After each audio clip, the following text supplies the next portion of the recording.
Hi friends, నేను మీ catchy charts. ఈరోజు ఇందిరమ్మ ఇండ్లు చాలా వేగంగా మొదలైనవి. అందరూ దయచేసి అప్లై చేసుకోవాలి. అప్లై చేసుకునే వాళ్ళు ఎవరైతే ఉన్నారో వాళ్ళు ఎక్కడెక్కడ అప్లై చేసుకోవాలో, ఏం చేయాలో, మరి మీ ఇంటికి వచ్చిన వాళ్ళు ఎవరైతే ఉన్నారో వాళ్ళు ఒక యాప్తో మీ మొత్తం చెక్ చేస్తారు. మీ ఇంటికి వచ్చి ప్రతి ఒక్కరిని ఆ వివరాలు ఏంటో ఈ వీడియోలో తెలుసుకుందాం. ఎక్కడ స్కిప్ చేయకుండా పూర్తిగా వీడియోని చూడండి, అప్పుడైతేనే మీకు అర్థమవుతుంది. ముందుగా వీడియోలోకి వెళ్ళే ముందు ఒక చిన్న రిక్వెస్ట్ ఏంటిదంటే, దయచేసి ఈ వీడియోని లైక్ చేయండి, నచ్చితే షేర్ చేయండి, సబ్స్క్రైబ్ చేసుకోవడం మాత్రం మర్చిపోవద్దు. ఈ వీడియోని షేర్ చేయడం వల్ల తెలియని వారు ఎవరైతే ఉన్నారో మీ ఫ్రెండ్స్ కానీ మీ బంధువులకు కానీ వాళ్ళకి పంపిస్తే వాళ్ళకు కూడా అర్థమవుతుంది ఏ విధంగా చేసుకోవాలో. ఇక వివరాల్లోకి వెళ్తే, చాలామంది ఇంటికి సర్వే చేసేవాళ్ళు రావడం లేదు అని అంటున్నారు. వాళ్ళు ప్రతి ఇంటికి రారు, ఎందుకంటే వాళ్ళు ఒక చోట కూర్చొని ఉంటారు. మనమే వాళ్ళ దగ్గరికి వెళ్ళాలి.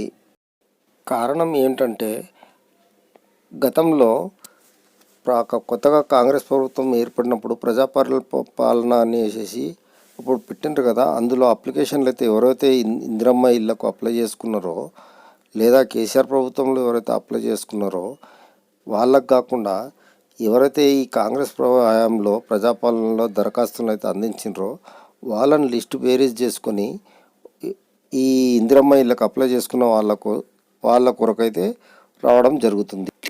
ఒకవేళ అప్పుడు దరఖాస్తు ఎవరైతే చేసుకోలేని వాళ్ళు ఉన్నారో వాళ్ళు పట్టణంలో అయితే ఎక్కడ దరఖాస్తు చేసుకోవాలి, లేదా పల్లెటూరులో అయితే ఎక్కడ దరఖాస్తు చేసుకోవాలో ఈ వీడియోలో చెప్తాను. జాగ్రత్తగా వినండి, స్కిప్ చేయకుండా. ఇందిరమ్మ ఇండ్లు స్పీడుకు వేగంగా నిధులు సేకరిస్తున్న ప్రభుత్వం. హట్కో నుంచి ఇప్పటికే 850 కోట్ల లోన్ శాంక్షన్. ఈ నెలలో రాజయోగ్ స్వగృహ వేలం 700 కోట్ల ఆదాయం వస్తుందని అంచనా.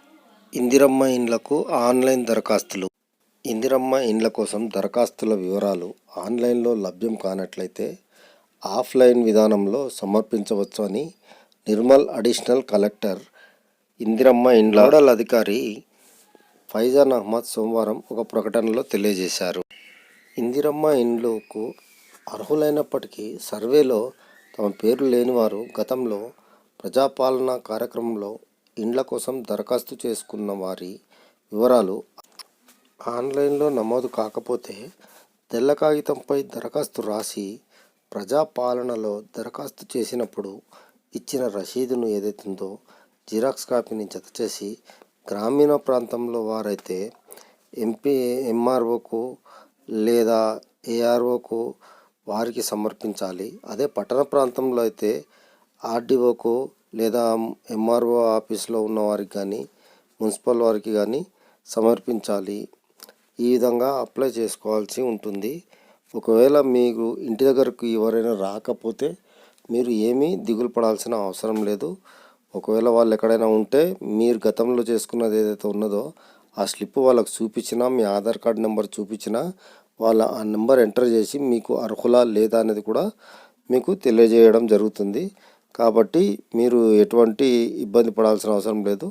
వాళ్ళ దగ్గరికి వెళ్ళి మీరు మీ ఆధార్ నెంబర్ చెప్తే అందులో మీ పూర్తి డీటెయిల్స్ అన్నీ వస్తాయి. ఒకవేళ వాళ్ళు మీ గల్లీలోకి ఏదైనా వచ్చి ఉంటే వాళ్ళని మీ ఇంటి దగ్గరికి తీసుకెళ్ళండి. మేము పలానా ఈ ఇంట్లో ఉంటున్నాము, మా ఆధార్ నెంబర్ ఇదని చెప్పేసి వాళ్ళకి చెప్తే పూర్తి డీటెయిల్స్ వాళ్ళు ఇవ్వడం జరుగుతుంది. ఆ తర్వాత మీరు అర్హులా కాదా అని కూడా అప్పుడే ఆ క్షణంలోనే వారు మీకు తెలియజేయడం జరుగుతుంది.